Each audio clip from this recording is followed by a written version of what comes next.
मैं स्वप्न में भी अपने भरत को गलत नहीं मान सकती।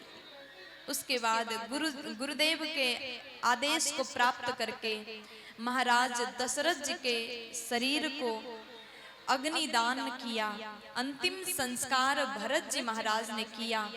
13 दिन तक जो कार्य होता है बड़े ही अच्छे से विधि विधान से भरत जी ने पूर्ण कार्य पूरा किया। जब 13 ही हो गया तो उसके बाद में भरत जी महाराज अपने गुरुदेव के पास में गए और कहा, गुरुजी, सब कोई भरत को गलत समझते हैं, मैं वास्तव में पापी हूं, मेरे कारण प्रभु राम जी वन चले गए। तो उसके बाद गुरुजी कहते हैं, बेटा, महाराज दशरथ जी संसार को छोड़ करके चले गए। तुम्हारी मैया ने तुम्हारे लिए राज्य मांगा है, राम जी तो वन चले गए, अब आप राज्य को संभाल लीजिए। लेकिन भरत जी बोले कि मैं कैसे राज्य संभालूंगा, भले ही मेरी मैया का मति घूम गया था, उन्होंने मेरे राम को वन में भेजा, लेकिन मैं जानता हूं इस राज्य के मालिक तो मेरे भैया राम जी हैं, मैं सर्वथा उनके चरण का दास हूं। गुरुजी, आप ही कुछ मुझे आदेश करिए, मार्ग दिखाइए, मुझे क्या करना चाहिए, मैं कौन सा प्रायश्चित करूं, मैं तो अपने आप को पापी मानता हूं। गुरुजी, कुछ न कुछ आदेश करिए। तब गुरुदेव बोले, अभी आप 14 वर्ष के लिए राज्य करिए, और धर्म यही बनता है, पिता जिसके लिए राज्य सौंप करके गए हैं उसी को राजा होना चाहिए। भरत जी समझ गए, पिताजी का तो मन था कि राम जी को राजा बनाने का, पिताजी ने तो राम को राज सिंहासन में विराजमान कराने का कहा था। राम जी वन चले गए और इस अयोध्या पर सर्वथा अधिकार राम जी का है। गुरुजी ने एक और बात कही कि बेटा, जब राम जी वन से आ जाएंगे ना तो उनको सौंप देना, उनकी अयोध्या उन्हीं को सौंप देना, लेकिन 14 साल के लिए तुम चला लो। भरत जी को गुरुजी कहते हैं, सौंपे हूँ राजू राम के आए, सौंपे हूँ राज राम ते आए, सौंपे हूँ राजू राम के आए, सौंपे हूँ राज राम ते आए, सेवा करे हूँ स्नेह सुहाए, सेवा करही समेत सुहाए, सेवा करे हूँ स्नेह सुहाए, ओ सेवा करही स्नेह सुहाए। गुरुजी ने भरत जी को कहा कि सौंपे हूँ राजू राम के आए, लेकिन भरत जी महाराज ने क्या सुन लिया, सौंपे हूँ राजू राम के जाए।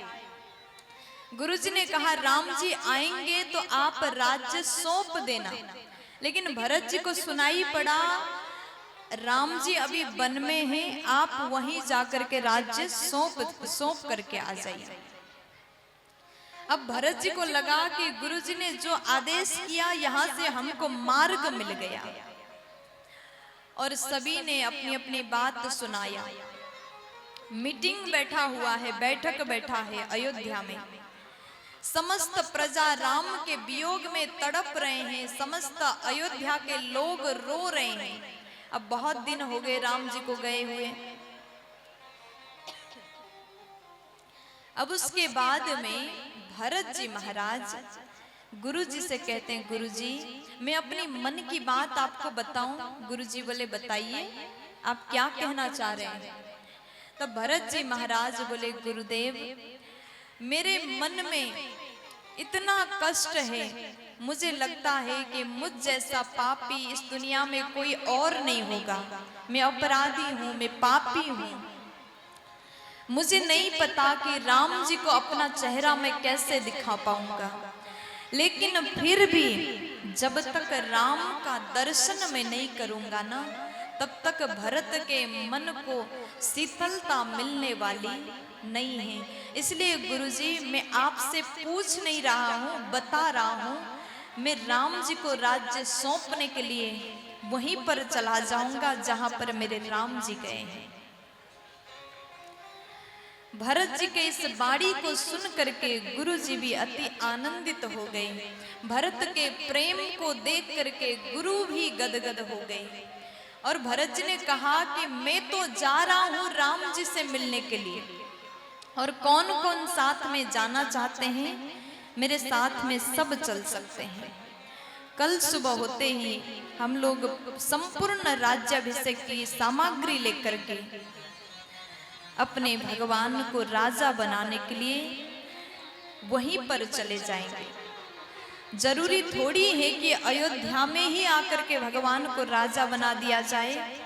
जहां पर दया निधान रहते हैं, जहां पर मेरे राम रहते हैं, वहीं पर जाकर के हम राज्याभिषेक करेंगे।